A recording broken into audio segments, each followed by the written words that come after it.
Bonjour à toutes et bonjour à tous, bienvenue sur cette nouvelle vidéo. Aujourd'hui, je vous fais cette vidéo en réaction à notamment une vidéo de la société Sinosourcing qui donc vous a présenté dans leur dernière vidéo en fait 10 solutions ou en tout cas 10 alternatives à Alibaba en fait pour faire votre sourcing. Alors la vidéo est très intéressante, les sites sont forcément intéressants. Maintenant, il y a une chose qui est importante et qu'il faut bien comprendre, notamment quand on débute dans l'import-export, c'est que déjà on ne parle pas chinois. Donc ça c'est déjà un très très gros frein. Ensuite, vous devez déjà apprendre l'import-export. Je suis certain que Alibaba en fait est la meilleure des plateformes quand on débute dans l'import-export. Et sur le reste en fait de la vidéo où notamment on parle de textile, etc. Et bon, cette personne vous dit que vous devez aller suivre les tendances de ce qui se fait en Chine.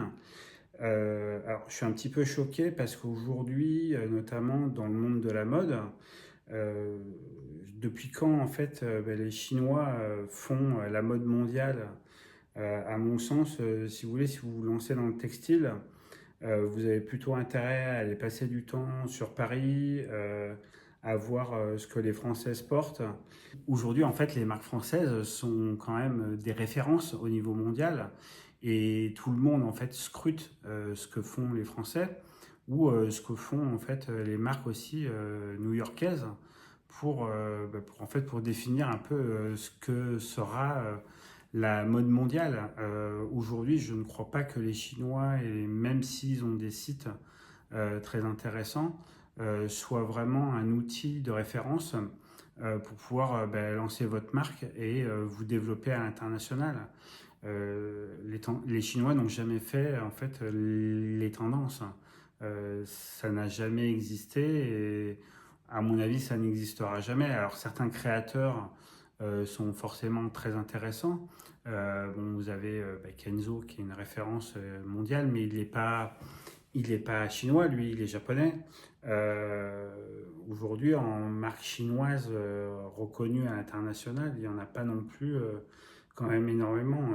Vous avez plutôt intérêt à scruter en fait ce que font les marques françaises et à vous en inspirer pour développer vos produits plutôt que d'aller regarder ce que font en fait les marques chinoises. Très honnêtement, je pense que sur l'idée même de faire son étude de marché sur ce que consomment les Chinois, c'est une très mauvaise idée.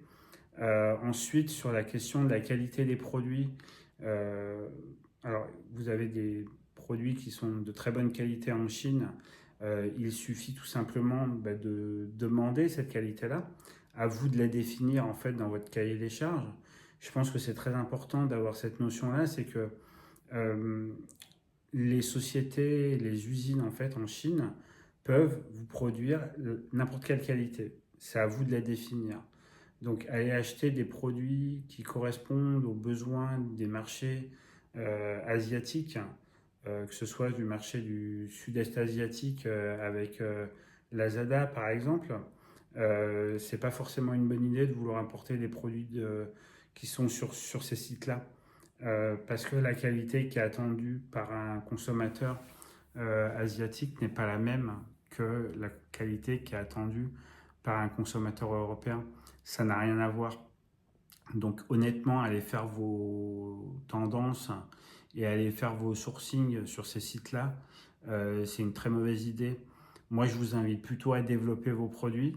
Vous avez effectivement après la recherche du partenaire idéal et de l'usine idéale pour réaliser ce produit-là. Mais n'allez pas prendre des produits que vous achetez sur AliExpress pour les revendre, notamment tout ce qui est textile. Je pense que c'est une très mauvaise idée. Moi, j'ai eu beaucoup de déconvenus sur des produits qui sont achetés sur AliExpress. La qualité, dans 90%, n'est pas au rendez-vous. Vous n'avez pas des produits qui tiennent la route, donc ça vous demande un sourcing très fort pour pouvoir justement trouver le produit idéal. C'était simplement une réaction par rapport à cette vidéo. Moi, j'estime que, surtout quand vous débutez, c'est les conseils qui sont donnés sont vraiment pas pertinents, notamment dans le textile. C'est, moi, je pense que vous allez perdre votre temps à aller chercher en fait des fournisseurs ou aller chercher des tendances du marché chinois. Je suis pas certain que la Chine fasse la mode mondiale. Aujourd'hui, c'est pas vraiment le cas. Donc, alors bon, après, la vidéo est intéressante. Vous pouvez découvrir de nouvelles plateformes, mais ne perdez pas trop de temps. Notamment, surtout si vous débutez, c'est une très très mauvaise idée d'aller sur ces sites-là. Tout simplement parce que vous ne parlez pas chinois, vous ne connaissez pas grand-chose à l'import-export. Vous allez vous mettre des bâtons dans les roues tout seul. C'est pas une bonne idée en tout cas pour débuter. Si vous avez 5 à 10 ans d'expérience, pourquoi pas. Mais en tout cas, si vous commencez, si vous avez 1 ou 2 ans d'expérience, c'est pas des sites que je vous recommande. Tout simplement parce qu'à mon avis, vous allez perdre votre temps. Alors pour gagner quelques centimes, alors que vous devez revalider toute la qualité, etc. Après, chacun est libre et chacun fait comme il veut. Moi, j'ai 28 années d'expérience quand même dans l'import-export. Et je peux vous dire que les Chinois, en tout cas, à mon sens, n'ont jamais fait les tendances. On leur apporte les tendances et eux les fabriquent. C'est différent que de faire les tendances. Donc avoir des designers qui tiennent réellement la route. Voilà, c'était juste une réaction par rapport à cette vidéo, tout simplement parce que ça m'a un peu choqué qu'on puisse... alors après, chacun est libre de faire ce qu'il veut, hein, qu'on soit bien d'accord, mais j'irais pas conseiller, moi, des gens qui débutent, d'aller sur ces sites-là, tout simplement parce que c'est pas adapté à quelqu'un qui commence, quoi, tout simplement. Voilà, en tout cas, si cette vidéo vous a plu, je vous laisse me laisser un like. Si vous pensez que cette vidéo peut aider quelqu'un, n'hésitez pas à lui partager. Et surtout, ben, si vous n'êtes pas encore abonné, abonnez-vous. Et comme d'habitude, je vais vous souhaiter une très bonne soirée, une très bonne journée ou une très bonne nuit. Et en tout cas, je vous souhaite un très bon week-end.